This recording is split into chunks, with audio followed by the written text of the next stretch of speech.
के निरीक्षक, हमारे सोलापुर के ऑब्जर्वर, हैदराबाद से आए हुए अनवर सादात साहब, तमाम मोअज़्ज़िज़ हस्तियाँ, स्टेज पे बहुत लोग हैं, मैं सारों के नाम नहीं लूँगा, लेकिन इतनी बड़ी तादाद में आप लोग आए हमारे बुलावे पर। हमारे पार्टी के एक्स कॉरपोरेटर्स, कार्यकर्ता और मेरे सामने बैठे हुए हमारी लेडीज़ विंग भी है, लेडीज़ विंग भी है, मेरी बहनें, और मेरे सामने बैठे हुए नौजवान भाइयों, बुज़ुर्गों और घरों में से, बिल्डिंग में से सुन रहे मेरे इज़्ज़तदार माँ बहनें,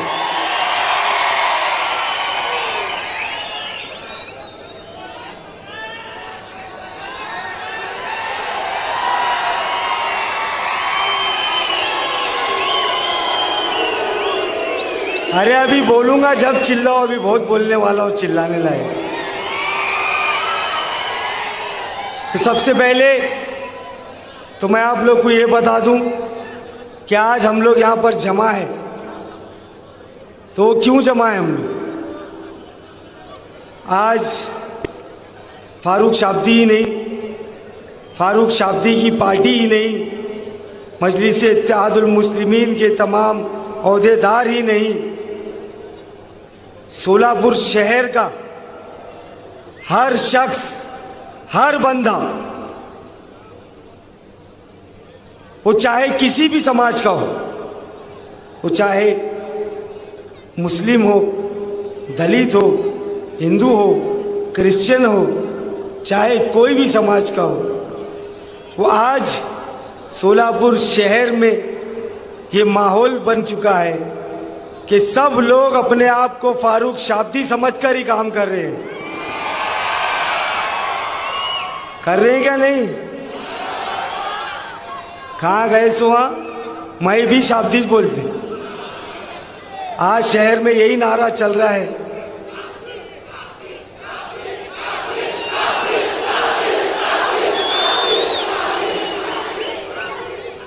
जरा खुला खुला बोलो, हाँ, नहीं तो मोदी मोदी समझने के लोग हैं।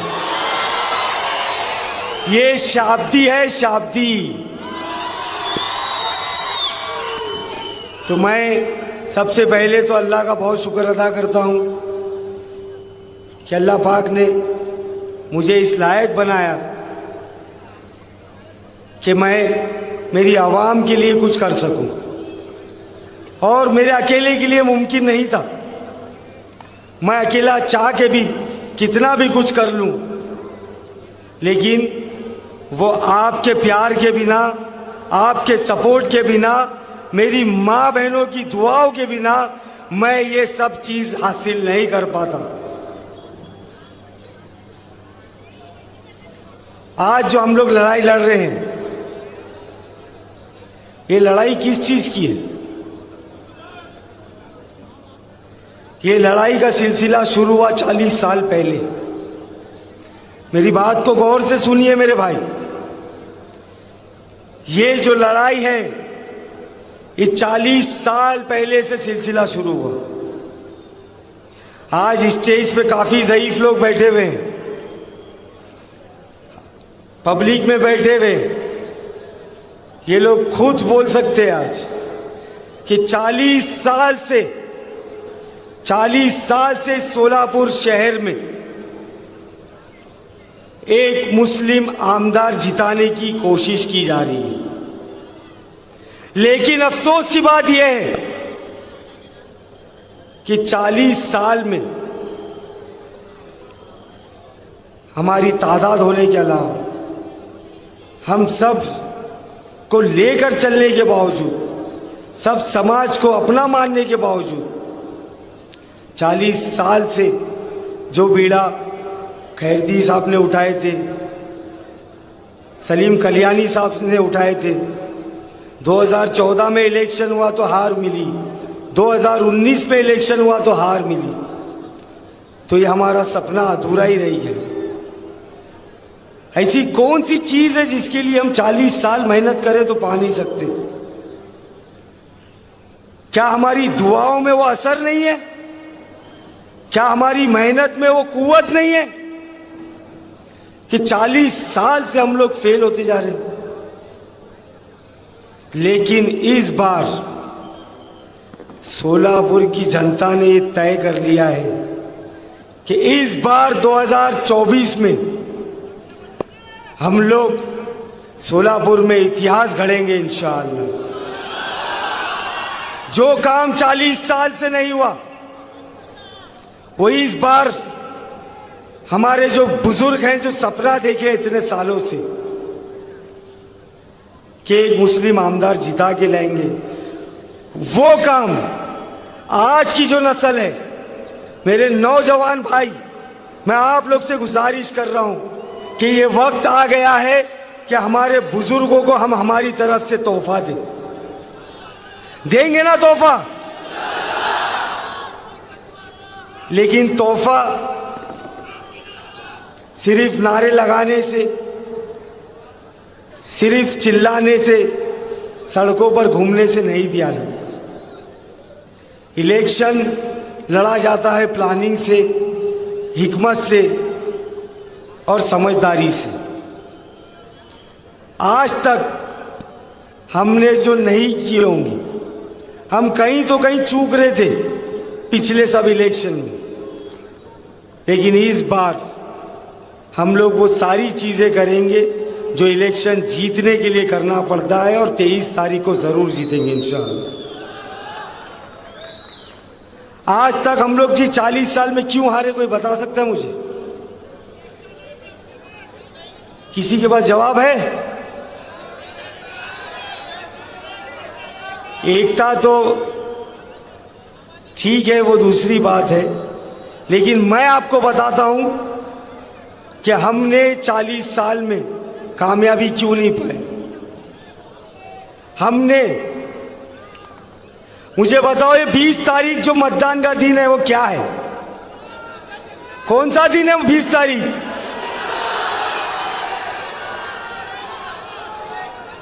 हमने 40 साल तक ये इलेक्शन के दिन को सिर्फ मतदान का दिन समझा, इसीलिए शायद हम कामयाब नहीं हुए। हम ये सोचते रहे कि वोटिंग है, धूप बहुत है, कौन घर के बाहर निकलना, कौन तो भी आता कि नहीं, जाता कि नहीं, हमारे को क्या लेने का है, हमने क्या करने का है। हम लोग गाफिल रहे, हम लोगों ने आलसी बना दिखाए, जिसकी वजह से हम लोग हर बार हारते हुए आए। तो मैं आप लोग से ये बोलना चाहता हूं कि इस 20 तारीख को अगर फिर से आप लोग ये सोचेंगे ये खाली मतदान का दिन है, तो बड़े अफसोस के साथ बोलना पड़ रहा है कि फैसले कुछ भी हो सकते हैं। इस 20 तारीख को हम लोगों को ये साबित करना है, हम लोगों को ये दिखाना है कि सोलापुर में भाईचारगी अगर जिंदा रहेगी तो ये 20 तारीख को हम सब मतदान करना है इंशाअल्लाह। इस सोलापुर में एकता और अखंडता रखने के लिए 20 तारीख को मतदान केंद्र तक जाना है। इस सोलापुर में जातिवाद को बढ़ावा नहीं देने के लिए 20 तारीख को हमको मतदान केंद्र तक जाना है। इस सोलापुर में हमारे आने वाली नस्लों का भविष्य अगर हमको सुधारना है, मुस्तकबिल सुधारना है, तो हमको मतदान केंद्र तक जाना है। इस 20 तारीख को अगर हम चाहते हैं कि हमारी माँ बहनें जो जिंदगी भर बीड़ी बना रही है, दूसरों के घर के बर्तन मांज रही है, तो हमको 20 तारीख को मतदान केंद्र तक जाना है। इस 20 तारीख को अगर हम चाहते हैं कि सोलापुर शहर में हमारे नौजवान भाइयों को नौकरी मिले, तो हमको 20 तारीख को मतदान केंद्र तक जाना है। इस 20 तारीख को अगर हमको दिखाना है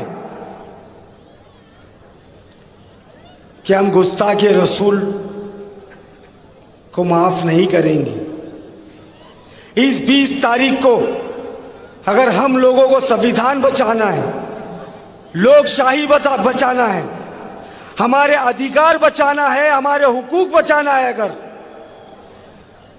तो मैं आप लोगों से हाथ जोड़ के विनती कर रहा हूं, इसको इलेक्शन का दिन नहीं समझना, इसको ये समझना ये हमारे वजूद की लड़ाई का दिन है। और हमारा वजूद बचाने के लिए हम लोग 20 तारीख को बड़ी तादाद में बाहर निकलकर मतदान करेंगे इंशाअल्लाह। हमको पता नहीं है हमारे वोट की ताकत क्या है। ये आप जो एक बटन दबाते हैं उसके अंदर कितनी ताकत है, अगर उसका अंदाजा हम लोगों को हो गया तो दुनिया की सबसे कीमती चीज, वो चाहे सोना हो, चांदी हो, हीरे हो, जवाहरात हो, दुनिया की सबसे कीमती चीज मैं समझता हूं जो डॉक्टर बाबा साहेब अंबेडकर ने हम लोग को दिए अधिकार ये मतदान करने का, ये वो है। तो आप लोग अपनी ताकत को समझिए भाई लोग। आज क्या माहौल चल रहा है, आज आप लोग को तो मालूम है हिंदुस्तान में क्या माहौल चल रहा है। आज आप लोग व्हाट्सएप, फेसबुक, पेपर, न्यूज सब देखते होंगे। आज पूरे देश में ये बीजेपी ये तय कर रही है कि हम क्या खाएं क्या ना खाएं। हमारे हिजाब के खिलाफ ये लोग कानून लाते हैं, हमारे शरीयत में दखलंदाजी करते हैं, हमारे बड़े बड़े लीडरों को पकड़ पकड़ के पुलिस कस्टडी में मारा जा रहा है। उत्तर प्रदेश में गरीब मजलूमों के घर तोड़े जा रहे हैं।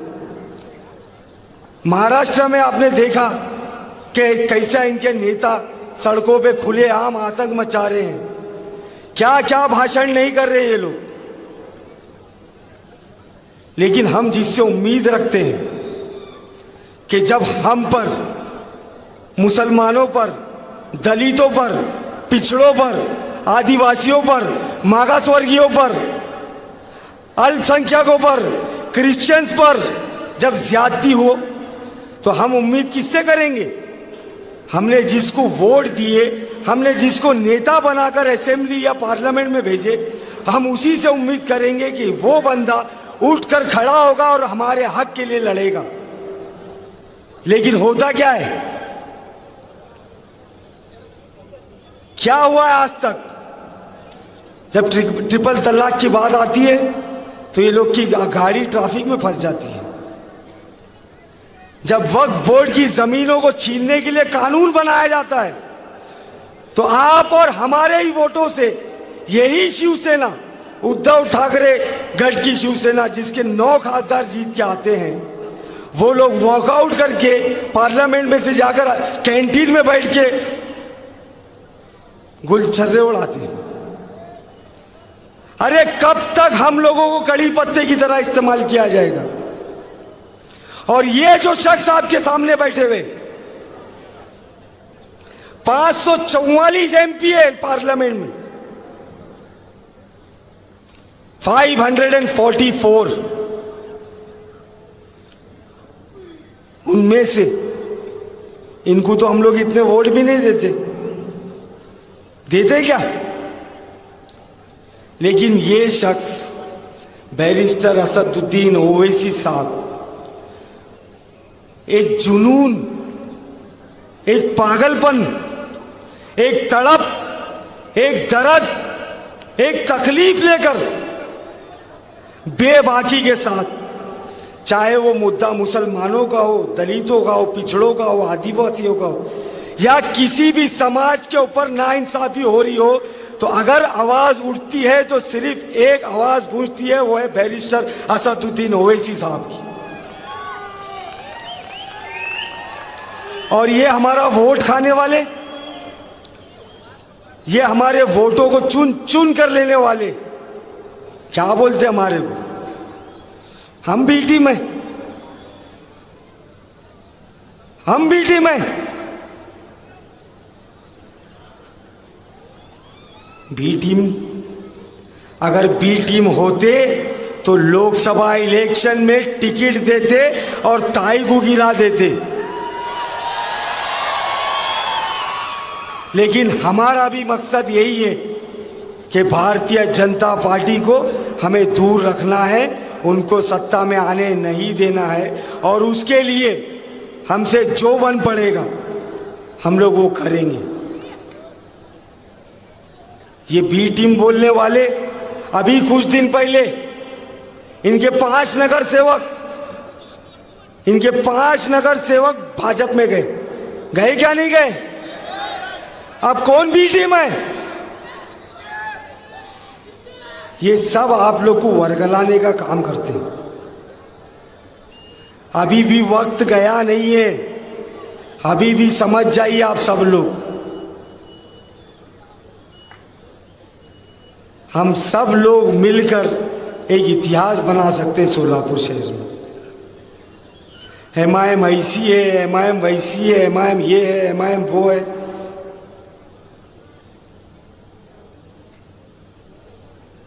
ये सामने बैठे हैं और इनके अंडर में हम लोग ट्रेन हुए पॉलिटिक्स में, तो हमको मालूम है हम लोग को क्या सिखाया गया है। कौन बोलता है एमआईएम सेक्युलर नहीं है? कौन बोलता है एमआईएम जातिवाद पार्टी है? अभी अनवर साहब ने अपने भाषण में बोले कि हैदराबाद के दारुस्सलाम में मैं भी 4-5 मरतबा गया हूं। मैं जब भी जाता हूं वहां पर हमारे दलित भाई बैठे हुए मिलते हैं, वहां पर भगवे लिबास डाले हुए हमारे साधु संत मिलते हैं, हमारे सिख समाज के लोग वहां पर मिलते हैं, हमारे दूसरे माइनॉरिटीज के लोग वहां पर मिलते हैं। और दारुस्सलाम का दरवाजा एक ऐसा दरवाजा है जो हर समाज के लिए खुला रहता है और हर समाज के काम करने के लिए वो लोग खड़े रहते हैं। वैसा ही दारुस्सलाम सोलापुर में बनाऊंगा,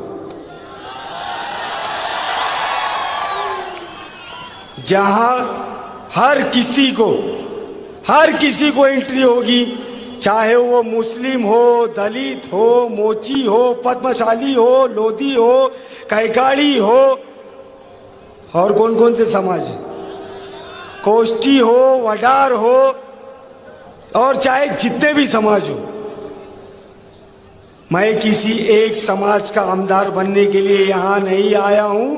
मैं अगर जीतूंगा तो हर समाज का काम बराबरी से करूंगा।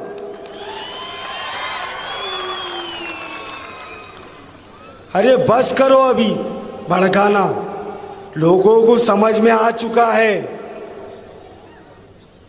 आज हमारे स्टेज पे बैठे मीरठ से आए हुए उम्मीदवार हैं, एमआईएम के, दलित समाज से बिलोंग करते हैं।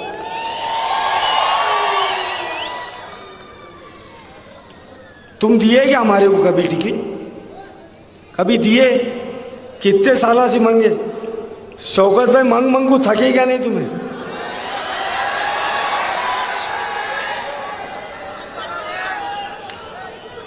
तो ये नाइंसाफी कब तक झेलेंगे हम लोग? ये नाइंसाफी कब तक झेलेगी आवाम?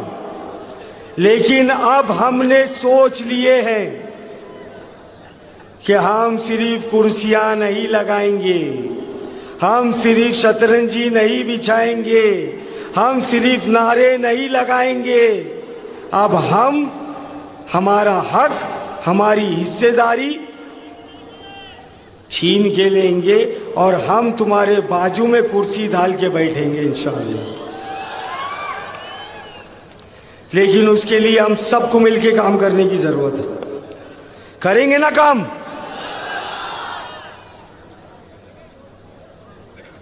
लोकसभा इलेक्शन में कैसा करे नहीं? ताई के टाइम करे क्या नहीं करे? कड़क धूप थी, धूपकाले का मौसम था, जब 45 डिग्री था टेम्परेचर। पहाड़ी लगा को मतदान करे, पहाड़ी लगा को। अच्छा करे, भाजपा को रोके, बहुत अच्छा करे। लेकिन जब ताई का करे, इस बार भाई के लिए काम करना है। मैं बस ज्यादा नहीं बोलूंगा। मैं आप लोग को ये यकीन दिलाना चाहता हूं कि इस बार मैं हर समाज से ये मंच से अपील कर रहा हूं कि इस बार मौका दे दीजिए, एक मौका दीजिए मुझे, अपना भाई अपना बच्चा समझ के। मैं सोलापुर वालों के लिए कुछ करना चाहता हूं, एक मौका मांग रहा हूं मैं सिर्फ। मैं तुम्हारी क्या प्रॉपर्टी नहीं मांग रहा, क्या प्लॉटा नहीं मांग रहा, घर का कुछ कीमती सामान नहीं मांग रहा हूं। मैं सिर्फ आप लोगों से एक अपना कीमती वोट मांग रहा हूं, आप लोग दे दीजिए मेरे भाई।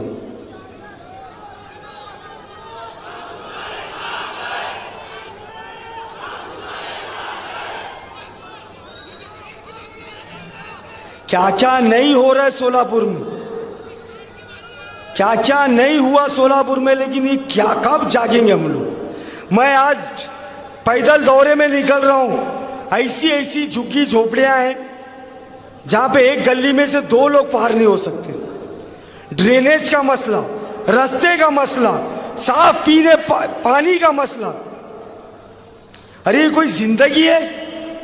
आजादी के 75 साल बाद भी अगर आज हम इलेक्शन में पीने के पानी को मुद्दा बना रहे हैं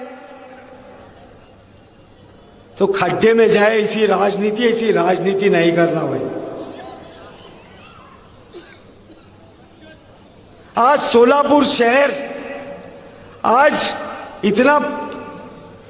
इसमें इतनी कुव्वत है। किसी जमाने में सोलापुर जाना जाता था तुवाल के लिए, सोलापुरी चादर के लिए। आज हमारा पूरा यंत्रमाग जो है, जो हैंडलूम्स थी, आज खत्म होने की कगार पे है। हमारे बीड़ी कामगार महिलाएं जो हैं, आज बिचारों की पगार अगर सुनेंगे तो आप बोलेंगे इनका घर कैसा चलेगा।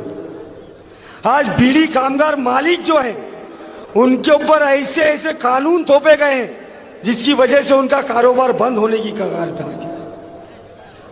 इलेक्शन आता है, उससे 2 महीने पहले एयरपोर्ट की रिबन काटते, चिमनी गिराते, लेकिन प्लेन ही नहीं दिखता वो एयरपोर्ट में। ये कब तक तुम सोलापुर की जनता को गाजर देते रहेंगे?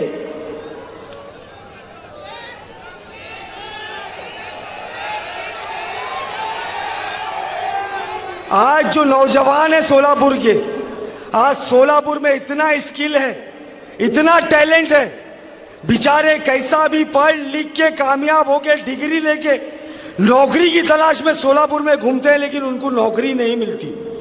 मजबूरी में अपने ज़ईफ बुढ़े माँ बाप को छोड़ के यहाँ सोलापुर में उन लोग को बम्बई या पूना जाना पड़ता है काम की तलाश में। वहाँ जो पगार मिलती है बेचारे खाएंगे क्या, रहेंगे क्या, और फिक्र लगी रहती है हमारे माँ बाप घर पे कैसा रहे होंगे।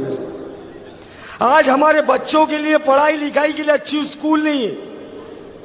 आज हमारा लोकल ट्रांसपोर्ट सिस्टम इतना खराब हो गया है कि आज हमारे सोलापुर में ई बसेस नहीं है। जो परिवहन के जो कर्मचारी हैं उनकी टाइम पे पगार नहीं होती। जो आशा वर्कर्स हैं, धूप में काम करते हैं, उनका कोई वेतन का ठिकाना नहीं है। जो पेंशन के लिए लड़ रहे हैं, मैं गया था एक मोर्चे में, वहां पर 90 साल के ज़ईफ चाचा अपनी पेंशन की लड़ाई के लिए वहां पर धरना देने के लिए आए थे। अरे ऐसी सरकार को शर्म आना चाहिए।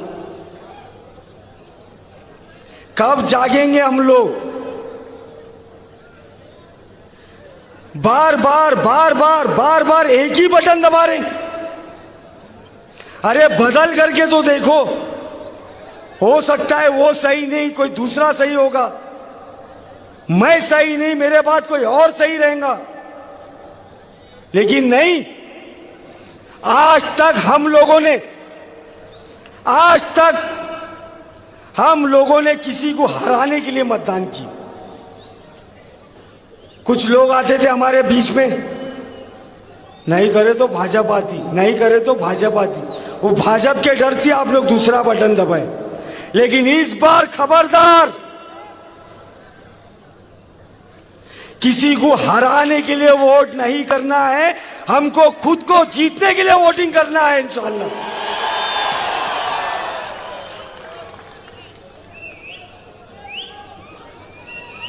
अपनी ताकत को पहचानो। जब तक हम हमारी ताकत को नहीं पहचानेंगे, ये लोग हमको गुमराह करते रहेंगे भाई। तो मैं आप सब लोग से यही गुजारिश कर रहा हूं, हर समाज के लोगों से,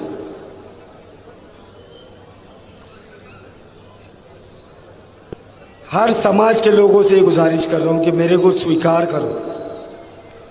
मैं सोलापुर में घूम रहा हूं, मैं देख रहा हूं हर जात हर धर्म के लोग, मैं उनके दरवाजे पे जाता हूं तो वो लोग घर के अंदर बुलाते मेरे को, क्योंकि उनको ये यकीन हो गया है कि फारूक शाब्दी भेदभाव करने वाला नहीं है, कि फारूक शाब्दी सबको लेके चलने वाला है, कि फारूक शाब्दी सबका शाब्दी है। और ये करके दिखाना है, और ये करने के लिए मेरे को आप लोग की ताकत चाहिए। मैं ये राजनीति में कोई पैसे कमाने नहीं आया, मेरा काम तोड़ी करने का नहीं है। मेरे पास जो है, मेरे अब्बा पीछे बैठे हैं, मैं बहुत खुश हूं अल्हम्दुलिल्लाह।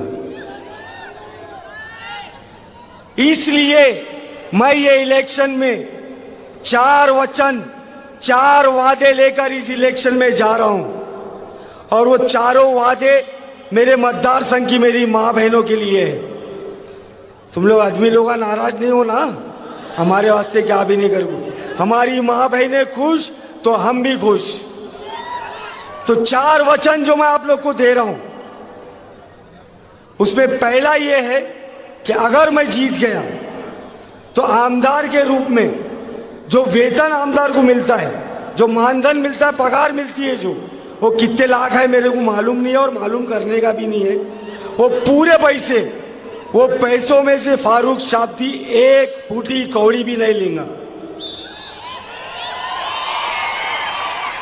वो पूरे पैसे मैं मेरे मतदार संघ की, हर समाज की, समाज पूछ के मदद नहीं की जाएगी, वो किसी भी समाज की हो, वो हर समाज की गोर गरीब महिला जिनको थायराइड, डायबिटीज और हाई ब्लड प्रेशर की बीमारी की गोलियां चलती है, उनके लिए फ्री में दवाइयां उपलब्ध करा के देंगे। दूसरा वादा, मैं मेरे जाती कमाई में से मैं 1 करोड़ रुपए ऐसी एक एनजीओ को फंड करूंगा जो बचत गट में काम करते हैं, ताकि हमारी मां बहनों को बिला सूद, ब्याज के बिना उनको कर्ज मिल सके। तीसरा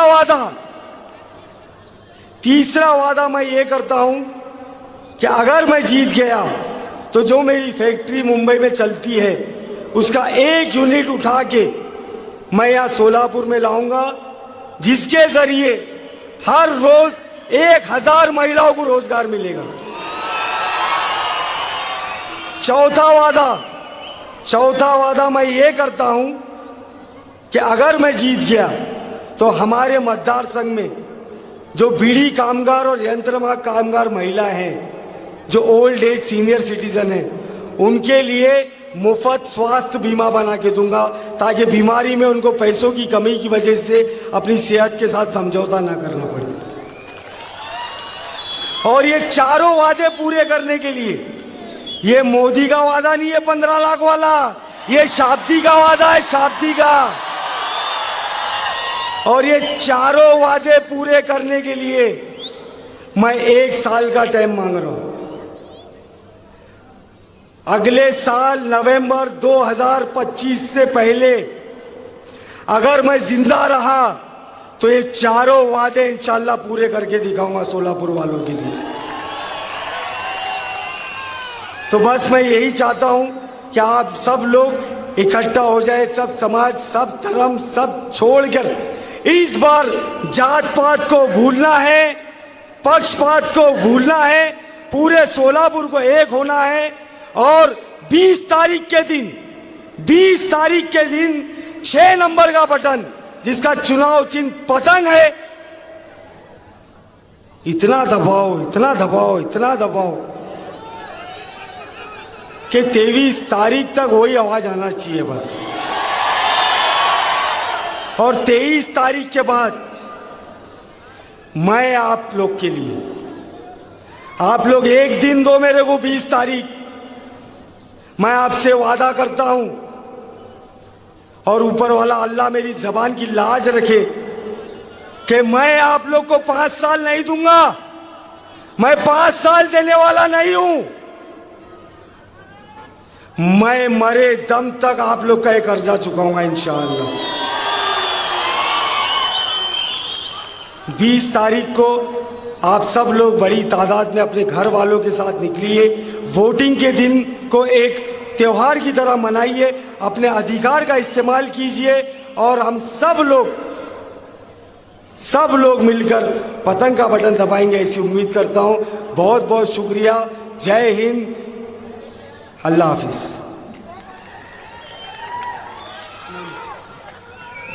अब बिला ताखिर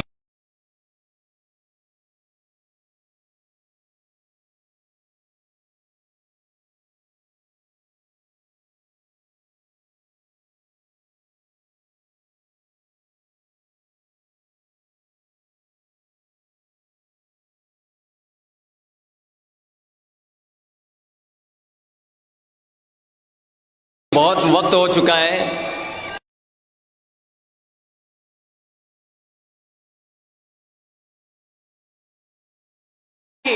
सिसकती इंसानियत की आवाज तुम हो, वंचितों दलितों के वफादार तुम हो। बाबा साहेब की तरह हमें एक रहनुमा मिला है। ओ मेरे कायद असद ओवैसी, पूरा हिंदुस्तान तुम हो, पूरा हिंदुस्तान तुम हो। जनाब अलहाज बैरिस्टर असदुद्दीन ओवैसी साहब से मैं गुजारिश करता हूं कि वो तशरीफ लाए।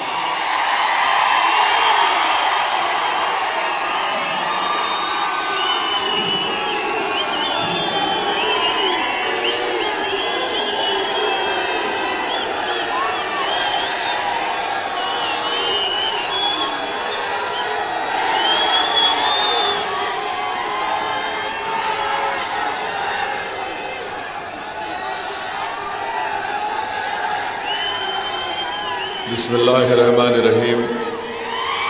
अस्सलामु अलैकुम वरहमतुल्लाहि वबरकातुहू।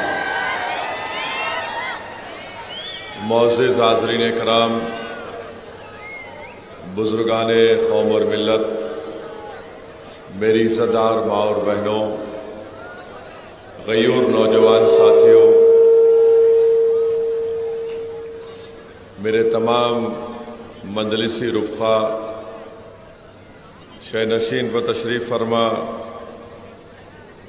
मोहतरम जनाब फजलुर रहमान शाब्दी साहब, हाजी मकबूल शाब्दी साहब, अज़हर हिंडकरी साहब, मोहतरमा वहीदा आपा रुकने बल्दिया, जनाब नसीम खलीफा साहब, गाजी जागीरदार साहब और मेरठ से जो मजलिस इत्तेहादुल मुस्लिमीन के उम्मीदवार हैं डॉक्टर महेश कुमार कामले साहब, और अभी कांग्रेस पार्टी से जो उनके सीनियर कायद मजलिस में शामिल हुए हैं जनाब शौकत पठान साहब, मैं इनका खैर मुक़द्दम करता हूँ। और जनाब खज़र साहब, अनवर सादात साहब और मजलिस इत्तेहादुल मुस्लिमीन के शोलापुर के उम्मीदवार मेरे छोटे भाई जनाब फारूक शाब्दी साहब। मोअज़्ज़िज़ हाज़रीन इकराम, बुज़ुर्गाने मिल्लत, मैं आपका शुक्रिया अदा करता हूँ कि आपने अपना कीमती वक्त निकाल कर आज के इस इंतखाबी जलसे में आपने शिरकत की। आपका बेहद शुक्रिया। आज इतनी बड़ी तादाद में आप यहाँ पर आए हैं। मेरे अजीज़ दोस्तों और बुज़ुर्गों, मैं आपको ये बताना चाहता हूँ और आपको इस बात की गारंटी देता हूँ कि 20 तारीख के दिन इस विधानसभा की पूरी जनता जनाब फारूक साहब को अपना नया आमदार बनाएगी, तो इंशाअल्लाह मैं इस बात की गारंटी देता हूं कि 5 साल में शोलापुर की जनता जो विकास के लिए तड़प रही है, शोलापुर की जनता जो महंगाई से पिस रही है, जो शोलापुर की जनता के नौजवान बेरोजगारी उनका मुकद्दर बनाकर रख दिया गया, जो नौजवान अपनी डिग्री का इम्तिहान भी दे चुके हैं और 1 साल से उनकी डिग्री नहीं मिलती, जो शोलापुर में यहाँ पर जो इंडस्ट्री थी चादर की, जिसको ज्योग्राफिकल इंडिकेटर भी मिल गया था, इंशाअल्लाह ताला उसको फारूक शाब्दी खुद मेहनत करके उसको रिवाइव करेंगे। मैं आपसे वादा कर रहा हूं कि आज शोलापुर में 6 दिन में 1 मरतबा पानी आपको मिलता है। फारूक दिन रात मेहनत करके इंशाअल्लाह ये सबसे बड़ा मसला, ख़ास तौर से पीने का पानी अगर 6 दिन 8 दिन में 1 मरतबा आता है तो सबसे ज़्यादा तकलीफ़ हमारी माँ और बहनों को उठाना पड़ता है। और मैं आपसे वादा कर रहा हूँ कि ये जो फ्लाईओवर का काम, एक बच्चा पैदा हुआ, अब उसकी शादी होने वाली है, मगर फ्लाईओवर का काम मुकम्मल नहीं होता। अब लगता है कि उसकी जुमागी के बाद ही वो फ्लाईओवर का काम मुकम्मल होगा। आप शायद मेरी बात समझे नहीं। 20 तारीख के दिन फारूक शाब्दी की शादी आप करेंगे, उनके वालिद बैठे हुए, उन्हें गलत नहीं समझना, आमदार बनाने का मामला है, क्योंकि फारूक को घर भी जाना है वापस। और जुमागी से मतलब 23 तारीख को जब नतीजा निकलेगा उसके बाद से इंशाअल्लाह ताला वो फ्लाईओवर का काम मुकम्मल हो जाएगा। क्योंकि हम जानते हैं कि शोलापुर में ये 2 देशमुखों में जो डिशुम होने की वजह से फ्लाईओवर का काम मुकम्मल नहीं होगा। आप ये भी जानते हैं कि 10 साल पहले 2014 में नवंबर में, ये 2014 में नरेंद्र मोदी यहाँ पर आए थे और शोलापुर की जनता से वादा किया था कि मैं शोलापुर में भारत की आर्मी के कपड़े यहाँ पर सिलाऊंगा। मोदी जी, शोलापुर की जनता ये जानना चाहती है कि आपको प्रधानमंत्री बन के 10 साल हो गए, आप बताइए कि क्या आपने शोलापुर के अंदर इंडियन आर्मी के कपड़ों की सिलवाई का काम अब तक क्यों शुरू नहीं किया? चंद दिन पहले मोदी आए थे तो ये शोलापुर के ये तकालीफ का जिक्र नहीं किए। स्मार्ट सिटी एक करप्शन का अड्डा बन चुका है। शहर शोलापुर का शहर स्मार्ट सिटी के नाम पर यहाँ की आवाम तकलीफ उठा रही है। मैं आपको गारंटी दे रहा हूँ कि इंशाअल्लाह ताला आप फारूक को यहाँ से अपना नया आमदार बनाइए। ये तकालीफ को फारूक शाब्दी दूर करेगा। स्मार्ट सिटी का काम कराने के लिए आमदार को भी स्मार्ट होना पड़ता है, और जितने भी आमदार थे वो स्मार्ट थे, मगर अपनी जेब के मामले में स्मार्ट थे। फारूक शाब्दी इंशाअल्लाह ताला जो ऐलान किया है कि वो अपनी जो उनको आमदार की तनख्वाह मिलेगी इंशाअल्लाह वो उसको नहीं लेंगे, वो गरीबों में या गरीबों के कास के लिए उसको दे देंगे। उन्होंने ख़वातीन की मजबूती के लिए, उनके एम्पावरमेंट के लिए उन्होंने 4 वादे किए हैं। मुझे यकीन है कि इंशाअल्लाह ताला वो उस वादे को पूरा करेंगे। उन्होंने वादा किया कि शोलापुर में हमारी कई ऐसी गरीब माँ और बहनें हैं जो बीड़ी बनाती हैं। मेरे भाई, जिनको अल्लाह ने दौलत दी है, कभी तुम उस गरीब माँ के घर को जाओ और उस माँ से कहो कि तुम्हारे हाथ की उंगलियां मुझे दिखाओ। बीड़ी बनाते बनाते उनके ये उंगलियों की, इनका जो चमड़ी होती है वो निकल जाती है, इनके उंगलियां सफ़ेद पड़ जाते हैं, स्किन की बीमारी उनको शुरू हो जाती है। मैं आपसे वादा कर रहा हूं, गारंटी दे रहा हूं, इन गरीब माओं के लिए जिनकी उंगलियों पर बीड़ी बना बना कर निशान पड़ चुके हैं, फारूक शाब्दी इंशाअल्लाह ताला उन माओं की उन उंगलियों की लाज रखेगा और उनके लिए विधानसभा और हुकूमत से लड़ेगा और टकराएगा उनसे। मेरे अजीज दोस्तों और बुजुर्गों, फिर हम ये भी मानते हैं कि बेरोजगारी यहाँ के नौजवानों का एक बहुत बड़ा मसला बन चुका है। आप देखिए कि एक शिवसेना से 2 शिवसेना हो गए, दोनों को नौकरी मिल गई। एक शरद पवार, एक एनसीपी से 2 एनसीपी हो गए। चिचा का परिवार भी नौकरी पे, भतीजे का भी परिवार नौकरी पे। अब एक कांग्रेस बूढ़ी है, अभी वहां पर भी लगे हुए हैं काम पे। इन 5 बीजेपी है।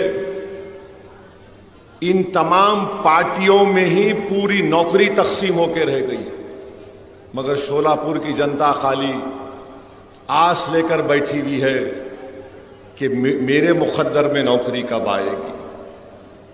मैं आपसे वादा कर रहा हूं, फारूक शाब्दी उन नौजवानों की तरक्की के लिए, उन नौजवानों को जो रोजगार के लिए आज तड़प रहे हैं, इंशाअल्लाह फारूक उन नौजवानों के ख्वाबों को पूरा करने की कोशिश करेगा। आईटी पार्क का संगे बुनियाद, फाउंडेशन स्टोन शरद पवार साहब डाल के चले गए, खाली लगा हुआ है, कुछ काम नहीं हुआ आईटी पार्क के ऊपर। अगर आईटी पार्क पर काम होता तो यकीनन बहुत से कंपनीज यहां पर आते, शोलापुर के गरीब नौजवानों को कुछ ना कुछ तो रोजगार मिलता। तो ये शोलापुर के बहुत से मसाइल हैं और इंशाअल्लाह ताला मुझे यकीन है कि फारूक शाब्दी इन तमाम तकालीफ को आपके दूर फरमाएंगे।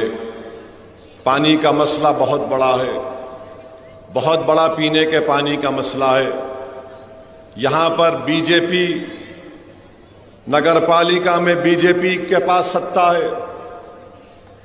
अब पिछले 2.5 साल से तो इनकी यूटी की सरकार है, 10 साल से मोदी प्रधानमंत्री हैं। आप बताइए, अगर वो चाहते तो यहां पर पानी का मसला हल कर सकते थे, मगर नहीं किए। मोदी आए थे शोलापुर को, ना आर्मी के यूनिफॉर्म की स्टिचिंग की बात किए, ना ये पीने के पानी के मसले को हल करने की बात किए। मैं शोलापुर की जनता से और ख़ास तौर से इस विधानसभा के सेंट्रल के तमाम वोटर से और ख़ास तौर से हमारी माँ और बहनों से अपील कर रहा हूँ, एक बार आप 20 तारीख को बीजेपी को पानी पिला दीजिए। फारूक आपको हफ्ते में 4 दिन पानी पिलाएगा इंशाअल्लाह। एक बार 20 तारीख के दिन बीजेपी को पानी पिला दो आप। माने पानी पिलाने का मतलब सियासी पानी पिलाना, कहीं जाके बोलेंगे लो पियो। और फारूक के हक में डालिए, उनको मालूम हो जाएगा कि गरीबों को और माँ और बहनों को तकलीफ देने का क्या है। दूसरी बात यह है कि यहां यूटी वाले बोल रहे कि हम लाडली बहना में 1500 रुपए दिए, बोल रहे ना, बोल रहे। अब अगाड़ी वाले बोल रहे हम भी ऐसा कर देंगे कुछ। अब आप सुनिए, 1500 अगर किसी के अकाउंट में आ गए, हमारी माँ और बहनें बैठी हुई है, मेरी बात से मुत्तफिक होंगी कि आज जवार जो है, जो 2014 में 30 रुपये था, वो आज 50 रुपये में मिलता है। चावल 40 रुपये मिलता था 2014 में, वो आज 80 रुपये में मिलता है। गेहूं 25 रुपये में था, 50 रुपये हो गया। गुड़ 30 रुपये में था, शोलापुर का रेट बोल रहा हूं 50 रुपये हो गया। शक्कर, मोदी जी चाय बना के प्रधानमंत्री बन गए, अब उनकी चाय तो फ्री में आती, शक्कर भी उनको फ्री मिलती। मगर शोलापुर में शक्कर जो 30 रुपये थी 10 साल पहले, आज 45 रुपये में हो चुकी है। मसूर की दाल जो 50 रुपये में बिकती थी 14 में, आज 90 रुपये में बिक रही है। लाल मिर्ची 100 रुपये में बिकती थी, आज 200 रुपये में बिक रही है। इमली 100 रुपये में कीमत थी 10 साल पहले, आज 500 रुपये में है। बैगन जो 5 रुपये में था 10 साल पहले, आज 25 रुपये हो चुका। हरी मिर्ची 20 रुपये में थी, आज 40 रुपये हो चुकी है। प्याज 20 रुपये थी, आज 50 रुपये में हो चुकी है। आलू 10 रुपये था, आज 50 रुपये हो चुका है। फिर आप आ जाइए पेट्रोल 2014 में जब मोदी प्रधानमंत्री बने 72 रुपीस में था, आज 104 में हो गया। डीजल 55 रुपये में था 10 साल पहले, आज 90 रुपये में हो चुका।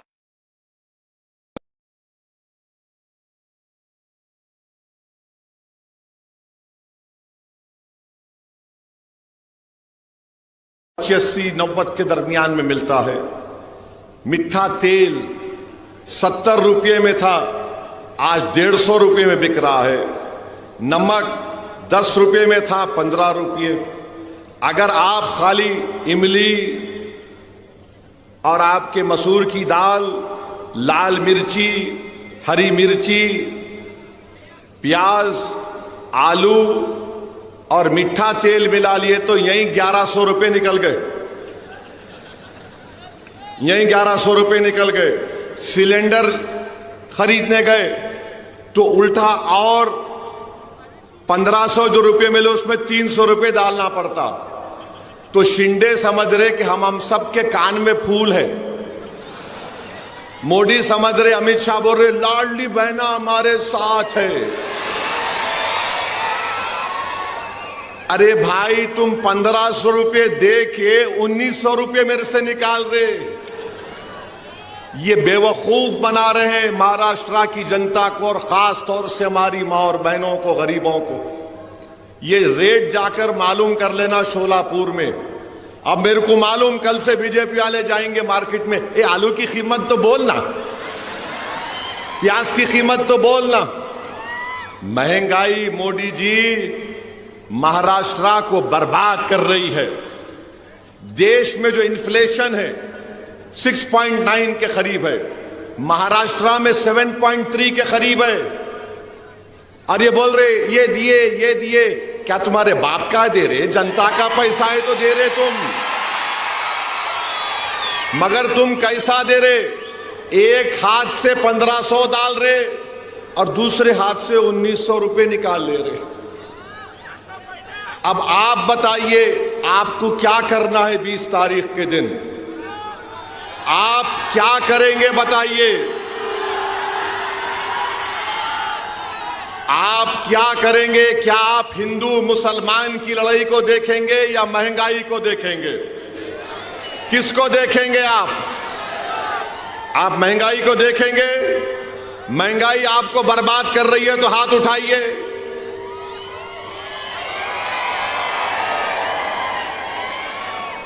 अब आप हम पीने का पानी किसको रोज चाहिए? हाथ उठाइए। अच्छा, जो नहीं दिया 10 साल से उसको 20 तारीख को पानी पिलाएंगे? हाथ उठाइए। अब बस है, अब ये मेरा मुकदमा मैं कायम कर दिया, अब फैसला आप जज है, आप लोग जज है। मैं फारूक की तरफ से ये आपके सामने ये बात को रख रहा हूं कि क्यों आपको बीजेपी को, शिवसेना दोनों को कांग्रेस को वोट नहीं देना है। दोनों को सत्ता मिली मगर दोनों ने गारत कर दिया शोलापुर को, बर्बाद कर दिया शोलापुर को। नौजवान रो रहा है, अरे 1 साल हो गया डिग्री का एग्जाम लिख के, एक सर्टिफिकेट नहीं दे सकते तुम लोग? कौन सी सरकार चला रहे हैं ये लोग? और मोदी जी आके क्या बोलते, इस पे नहीं बात करेंगे। शोलापुर में यहां पर जो चद्दर बनाई जाती है, ज्योग्राफिकल इंडिकेटर उसके पास है, जीआई टैग, मगर मोदी जी कभी मन की बात में भी नहीं बोले शोलापुर की चद्दर के बारे में। मोदी जी कभी आप बोल देते, भाइयों बहनों आज मन की बात शोलापुर की चद्दर के ऊपर होगी, मगर नहीं बोले। क्या बोले? आरक्षण के नाम पे बांटा जा रहा है, महंगाई कमर तोड़ रही है, मगर मोदी जी को फिक्र ही नहीं है।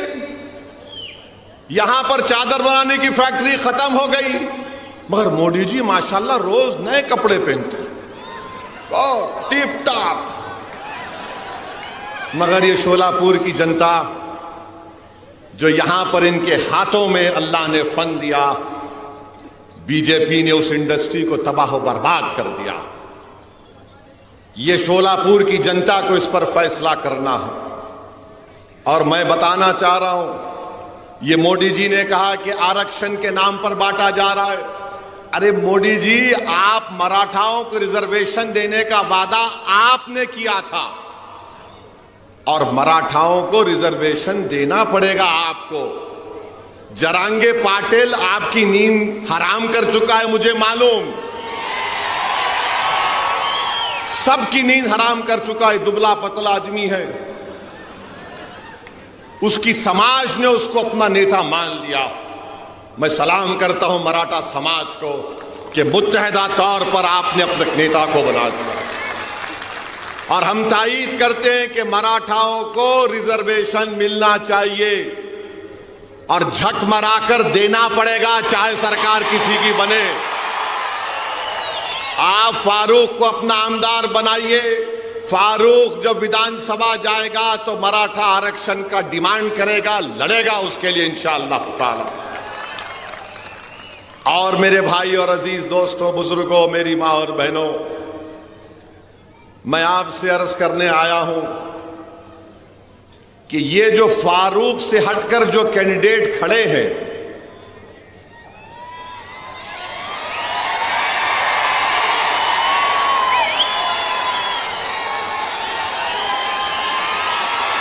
आप समझ गए? माशाअल्लाह, पूरा समझ गए, पूरा समझ गए। अब समझाने की जरूरत ही नहीं है। तो खाली 20 तारीख को फारूक, ये तो बहुत तेज हो गए बाबा, माशाअल्लाह। अच्छा, मैं खाली बोल देता हूं जो मैं बोलना चाह रहा था। जो खड़े हुए हैं, मैं उनसे अपील कर रहा हूं, भाई आप स्पीड ब्रेकर मत बनो। जिस तरह आज हमारे पास शौकत पठान आ गया, तुम भी आ जाओ। हमारा दिल खुला है, हमारा दिल बहुत बड़ा है, हम तुमको अपने गले से लगाने को तैयार है। सब पूरे पुरानी चीजें भूल जाएंगे, आ जाओ। देखो ये शोलापुर की जनता, ये शोलापुर के नौजवान, ये हमारी मां और बहनें फैसला कर चुकी हैं कि अब के बार फारूक की बारी है। तो मैं इनसे अपील कर रहा हूं, आप भी आ जाओ। क्यों दूर दूर रहते, करीब आ जाओ। दिल में अगर मोहब्बत है, आ जाओ। नहीं हमारे को असद साहब से मोहब्बत है, उनसे हमारे को नहीं बनता। अरे मेरे भाई, तुम जब मुझसे मोहब्बत करते हो, मैं भी तुमसे मोहब्बत करता हूं, और इसमें कोई अनानियत नहीं है। ये इज्तिमाइयत को सामने रखकर फैसला करने की जरूरत है। आज अगर आज फारूक जीतेगा तो क्या खाली मुसलमानों का फायदा होगा? क्या खाली हमारे पद्मशाली भाई बहनों का फायदा होगा? अगर फारूक जीतेगा तो क्या हमारे मराठा भाइयों का फायदा नहीं होगा? हमारे पद्मशाली माँ और बहनों का फायदा नहीं होगा? क्या हमारे दलित भाई और बहनों का फायदा नहीं होगा? पूरे विधानसभा के तमाम जनता का फायदा होने वाला है। तो आ जाओ, सब मिलके गुलदस्ता बनाओ, ताकि शोलापुर की आवाम मिलकर 20 तारीख के दिन शोलापुर के एक अच्छे मुस्तकबिल के लिए, यहां की तकालीफ को दूर करने के लिए मैं सबसे अपील कर रहा हूं कि आप आगे बढ़िए और फारूक शाब्दी के हक में 20 तारीख के दिन अपना एक एक वोट इस्तेमाल करिए पतंग के निशान पर। मशीन में क्या नंबर है? हाँ, मशीन में नंबर क्या है? मशीन में 6ठा नंबर फारूक शाब्दी का। तो जब आप अंदर जाएंगे मशीन में, खाली देखना पतंग का निशान क्या है, ठैक मार, टी आवाज आती है, वो आवाज सुन लेना, बिस्मिल्लाह आगे बढ़िए। मगर आप तमाम वोट डालेंगे या रात में जाके सो जाएंगे, अभी उठेंगे जब उठेंगे। पोलिंग परसेंटेज बढ़ेगा, आप पोलिंग परसेंटेज बढ़ाएंगे। आप हर आदमी, हर बहन, हर माँ, हर बुजुर्ग अपना वोट इस्तेमाल करेंगे। हाथ उठाकर जवाब दीजिए, आप पूरे अपना वोट डालेंगे। पोलिंग परसेंटेज आपका बढ़ना चाहिए, तभी फारूक की कामयाबी आसानी से हो जाएगी इंशाअल्लाह ताला। अब आ जाइए दूसरी चीज जो आपको बोलना चाह रहा था मैं। अभी आप देखें कि डाइस के ऊपर हम बैठे हुए थे, मंच के ऊपर, तो मेरे को आके कोई एक कागज दिए, देखिए आप लोग क्या था, बोलता हूं मैं आपको, सुनो, बहुत मजे का है, बहुत मजे का है। मेरे को jail road police station commissionerate Solapur से हमारे सीनियर पुलिस इंस्पेक्टर साहब ने सेक्शन 168 BNSS की नोटिस दिए, मेरे को लव लेटर दिए। हमारे ससुरे की तरफ से आई नोटिस। दामाद से बहुत मोहब्बत करते ना इन, और हम इनके भाईजान हैं। ससुरे भी उन्होंने है, हम उनके भाईजान भी हैं। I love you. अच्छा, यहां इसमें क्या लिखे? इसमें लिखे, अंग्रेजी में बोल रहा हूं, लिटिल इंग्लिश आती है मेरे को। उन्होंने लिखे, please take care not to do any act, comment और statement that may hurt the sentiments of other religious people and persons, and also do not violate the model code of conduct implemented in connection with the General Assembly elections 2024. It should be noted that law and order problem will not arise due to any minor reason, and peace should be maintained. In addition to this, B की जगह BE आना, आप BRE लिख लिए, खैर मेरे को। It should be noted that legal की स्पेलिंग भी गलत है, LEGAL, आप LEAGL लिख दिए। I am only correcting you. Legal action taken against you in accordance with the prevailing law if public peace is disturbed and law and order। अच्छा, यह problem की स्पेलिंग में M खा गया, प्रोबले हो गया, ये M आना, problem arises due to your commenting that will hurt the sentiments of other religious, religious में जी खा गया आप, and individuals by ignoring the instruction given by the police. The said notice is given under my true seal. तो मैं क्या किया, हाँ नहीं दूल्हे भाई कुछ आती, किसको भी नहीं आती वो, खाली भाईजान से मोहब्बत है, दूसरों से नहीं है जी। तो मैं नोटिस ले लिया। सुनो सुनो, अभी टाइम कितना है? हाँ 15 मिनट है अभी। Very sorry, very sorry. 9:45 देखो, 9:45। अरे तो मैंने लिखा नोटिस में, सुनो सुनो आप, सुनो आप मीडिया वालों, 9:45 घड़ी चेक कर लो तुम्हारी भी। तो मैंने नोटिस में लिखा, फारूक सही बोल रहा ना, ऊपर नीचे तो नहीं हो रहा ना? यू आर हैप्पी, सेटिस्फाइड, माशाल्लाह। अभी मैंने लिखा रिसीव द नोटिस, माने नोटिस रिसीव कर लिया मैं। अपोज द कंटेंट्स, हाँ बैठो बैठो बैठो, हाँ हाँ अरे बैठो जी, बैठो बैठो, भाईजान बोल रहे बैठो। अपोज द कंटेंट्स हैं जो लिखे, हम उसको अपोज करते। Issuing authority has no power to issue notice during the period of model code of conduct. The permission of concern returning officer of Solapur central should have been taken. तो मेरे को ये समझ में नहीं आया कि हजरत पुलिस दामाद को लाइटर वैन में दिल पे न खोलो, कोई भी गुर्दे पे लेके रिटर्निंग ऑफिसर परमिशन दिए नहीं दिए नहीं मालूम, क्योंकि model of code of conduct जब इंप्लीमेंट होता तो returning officer controls the police, returning officer police को कंट्रोल करता। खैर मेरे को लाके दे दिए, I love them also, no problem. अब आप सुनो यहां पर हम क्या लिखे, हम ये अंग्रेजी में पढ़ रहे फिर तर्जुमा करते। I have address more than 15 election meetings इस जनरल इलेक्शन में and abided by the MCC. माने मैंने इस इलेक्शन में 15 इलेक्शन इंतखाबी जलसों से खिताब किया और एमसीसी को बाइट किया।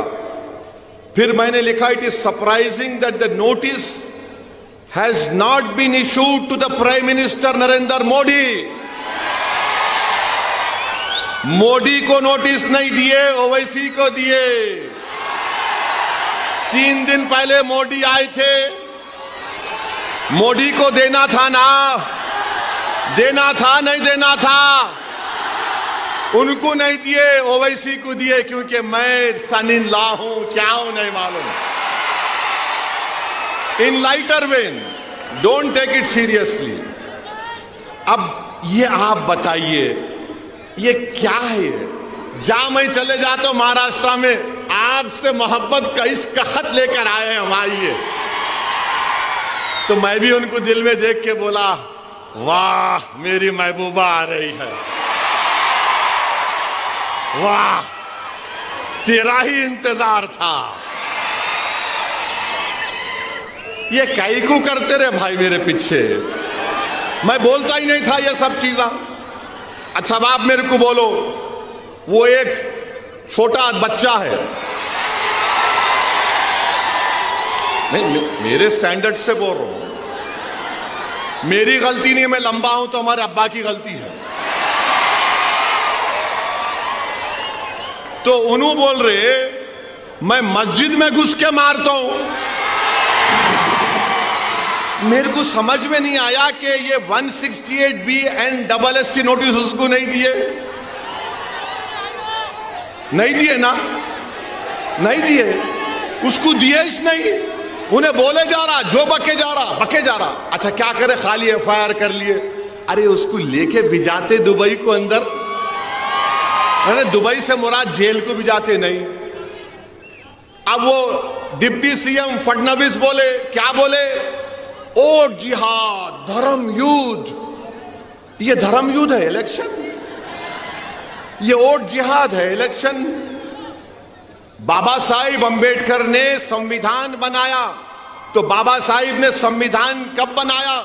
जिस जमाने में दलित लोग अगर जमीन पर चलते थे तो उनके कमर के सामने झाड़ू होती थी और गले में एक वो होता था घड़े के जैसा कि अगर थूकना भी है तो उसमें थूको, और जिस जमीन पर तुम चलते हो उसको झाड़ू दो, क्योंकि तुम्हारे पैर इस काबिल नहीं है कि तुम जमीन पर चलो। तो बाबा साहिब ने कहा कि कोई बड़ा नहीं, कोई छोटा नहीं, ओवैसी, फडणवीस, दलित सब बराबर होंगे। और बाबा साहिब ने संविधान में हम सबको इंसान कहा। All human beings are equal in the eye of the law. और बाबा साहिब ने क्या लिखा संविधान में? लिबर्टी, आजादी, जस्टिस, इंसाफ, फ्रेटर्निटी, भाईचारगी, इसको हमको हासिल करना है। मैं हमारे दलित भाइयों को पैगाम दे रहा हूं आज शोलापुर से कि आओ बाबा साहेब अंबेडकर के उन ख्वाबों को पूरा करेंगे। लिबर्टी, जस्टिस, इक्वालिटी, फ्रेटर्निटी को हासिल करेंगे। आपकी तकलीफ असदुद्दीन ओवैसी की तकलीफ है। आपके इंसाफ की लड़ाई हमारे इंसाफ की लड़ाई होगी। इस शोलापुर सेंट्रल में हमको लिबर्टी, इक्वालिटी, फ्रेटर्निटी और जस्टिस को हासिल करना है। जो ख्वाब बाबा साहिब ने देखा था उस ख्वाब को हमको देखना है। मैं हमारे दलित भाइयों को याद दिलाना चाह रहा हूं, जब किसी ने जाकर बाबा साहिब से कहा था, बाबा साहिब हिंदुस्तान की, भारत की लोकसभा में भी इतने दलित एमपी जीत कर जाते हैं, आप क्यों दलितों की एक आजाद लीडरशिप की बात करते हैं?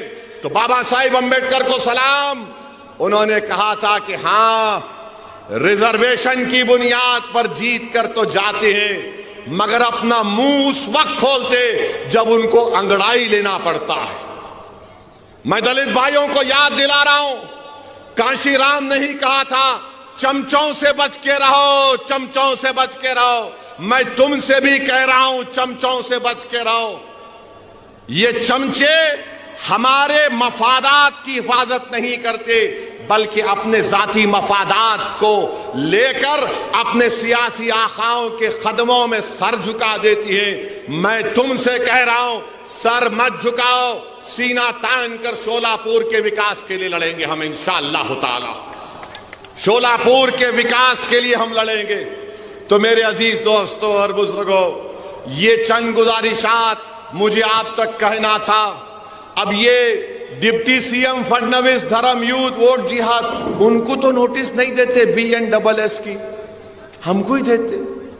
अच्छा, हैरत की बात यह, मैं पुलिस वालों को भी बोल रहा हूं, जब ये BNS का कानून पार्लियामेंट में पास हो रहा था, अपोजिशन को सस्पेंड कर दिया गया था, मैं अकेला था वहां पे, तो वाहिद MP था मैं इम्तियाज जलील के साथ, जो इस कानून को कहा था ये गलत इस्तेमाल होगा इसका, BNSS का।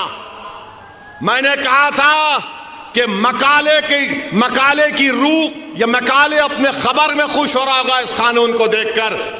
मेरी बात सच साबित हो गई कि BNSS एक गलत कानून बनाया गया था, जिसका इस्तेमाल मैंने पार्लियामेंट में कहा था, इसका इस्तेमाल माइनॉरिटीज पर, दलित्स पर, इंटेलेक्चुअल्स पर होगा जो हुकूमतों के खिलाफ होंगे। मैं मुबारकबाद देता हूं यहां की पुलिस को कि मैंने जो पार्लियामेंट में कहा था आपने उसको सच साबित कर दिया। आई thank you from the bottom of my heart. ये गंदा कानून मोदी ने बनाया BNSS का, किसी को भी ले जाकर 120 दिन का पुलिस कस्टडी दिया जा सकता। मेरी स्पीच है YouTube पर, देख लेना आप। मैं उम्मीद करता हूं कि PI साहब मेरे इस भाषण को ये नहीं बोलेंगे कि this will create problem of reason and peace. बहुत अच्छा है, मैं इसको घर को ले जाके जब 18 तारीख को हमारी बीवी से मिलूंगा हमारी बेगम पूछेंगे क्या लेके आए, मैं बोलूंगा देखो ये लेके आया हूं, ये लेके आया, उसको फ्रेम करके रखूंगा घर में। ये मेरे लिए मेडल है, तमगा है। जवानी में तो लव लेटर ना लिखे ना मिला, मगर बुढ़ापे में मिल रहा है। Thank you. मगर मैं जवान हूं, मेरी दाढ़ी को वाइट देख के लोग बोलते वाइट हो जा रही। बाबू, शेर कभी बुढ़ा नहीं होता, याद रखो। अब दूसरे पूछेंगे मंजलिस के मुखालिफिन, बंदर, मतलब बंदर कितना भी बुढ़ा हो जाओ कुलाठी मारना नहीं भूलता उन्हें। तो खैर, ये लाइटर वेन में था, दिल पे मत लीजिए। मेरे को बड़ी तकलीफ हुई कि आरओ साहब अगर देते, रिटर्निंग ऑफिसर देते, मगर मेरे को उससे बड़ी तकलीफ यह है कि मोदी जी आए थे, उनको देना था। उन्होंने नहीं बोले ए सेफ है, एक है तो सेफ है, किसका मतलब उसका?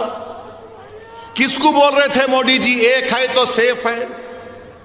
उनको नोटिस नहीं दिए, मगर दूल्हे भाई को दे दिए। तो खैर, आपको अब यकीन तो हो गया ना कि नोटिस किसको मिलती? बोलने वाले को मिलती। इतना बड़ा जुलूस इम्तियाज जलील निकाले औरंगाबाद से मुंबई तक, 10,000 गाड़ियां थी, एक पत्थर नहीं मारे किसी के ऊपर। रसूलुल्लाह सल्लल्लाहु अलैहि वसल्लम के शान में जिसने गुस्ताखी करने की कोशिश की, कोई गुस्ताखी नहीं कर सकता जिसके लिए जमीन और आसमान बनाया गया। अरे एक नापाक इंसान गुस्ताखी कर सकता है आका की शान में? अगर कोई आसमान की तरफ देखकर थूकेगा तो थूक उसके मुंह पे गिरता आके। मगर कोई गड़बड़ नहीं हुई। मगर एक बात मालूम हुई, इम्तियाज जलील ने एमपी का इलेक्शन सबने मिलकर हरा दिया उसको, मगर इम्तियाज जलील ने अपनी गुलामी का सबूत दिया और बताया कि मैं आका के गुलामों का गुलाम हूं। मैं शुक्रगुजार हूं फारूक शाब्दी के वालिद का कि उन्होंने ऐसे होनहार और एक गयूर बेटे को पैदा किया, तरबियत दी। यहां पर फारूक शाब्दी ने हर मसले के ऊपर एहतजाज किया, आपने उसका साथ दिया, मैं आपका शुक्रगुजार हूं। कोई भी मसला निकले, फारूक शाब्दी आगे आया।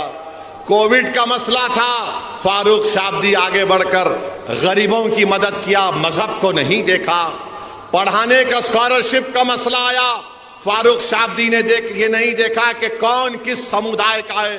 फारूक शाब्दी ने कहा ये शोलापुर का है, इसका मुस्तकबिल अच्छा होना चाहिए। मैं शोलापुर की जनता से अपील कर रहा हूं, क्या आप 20 तारीख के दिन अपना एक वोट फारूक को देंगे पतंग के निशान पर? आवाज जरा दम अंदर से निकालो जी। नहीं, मोदी जा कहीं भी उनको आवाज आना। जोर से और जोर से, और पतंग को अब, और अभी 2 मिनट बाकी है। देखो फिर बोल रहा हूं मैं, महंगाई के खिलाफ वोट देंगे आप लोग? महंगाई के खिलाफ वोट देंगे आप लोग? महंगाई के खिलाफ आप किसको वोट देंगे? फारूक को देंगे या बीजेपी को वोट देंगे? महंगाई के जिम्मेदार मोदी है नहीं है, बताओ। महंगाई के जिम्मेदार शिंदे और फडणवीस है नहीं, बताओ। है तो फिर क्या करेंगे? आप अपने वोट का सौदा तो नहीं करेंगे, तो 20 तारीख के दिन क्या नजर आएगा शोलापुर के फिजाओं में? शोलापुर के घरों के ऊपर क्या नजर आएगा? पतंग नजर आएगी ना? तो अपना एक्शन क्या होगा उस दिन? ये बहुत बहुत शुक्रिया। अस्सलाम वालेकुम। 1 मिनट पहले खत्म कर दिया सर, गलती तो